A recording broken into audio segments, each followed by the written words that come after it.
హరీష్ గారు ఇక్కడ sir shock తర్వాత మిరపకాయకి ఒక 5 సంవత్సరాలు పట్టింది, గ్యాప్ వచ్చింది మధ్యలో.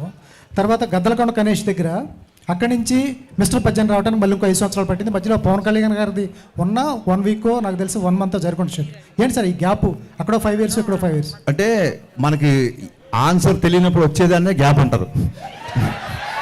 ఇంకా దానికి ఆన్సర్ లేదు. సో పాండమిక్లో సహజంగానే అందరితో పాటు నాకు కొంచెం టైం పోయింది.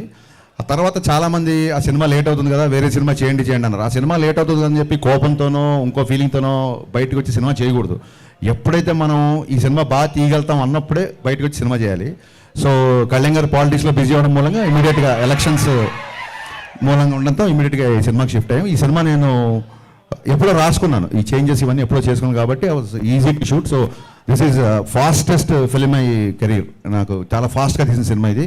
దీనికి 1 and only రీజన్ మా ప్రొడ్యూసర్ విశ్వప్రసాద్ గారు. ఏ రోజు కూడా 78 రోజులు షూటింగ్లో ఏ రోజు కూడా షూటింగ్ ఆగకుండా అంత ఫాస్ట్గా ఫినిష్ చేసామంటే మేము అడిగిందే కాదు, మేము అడిగిన దానికంటే కూడా ఎక్కువ ఇచ్చారు విశ్వ గారు. అందుకే ఇంత ఫాస్ట్గా సినిమా చేశారు.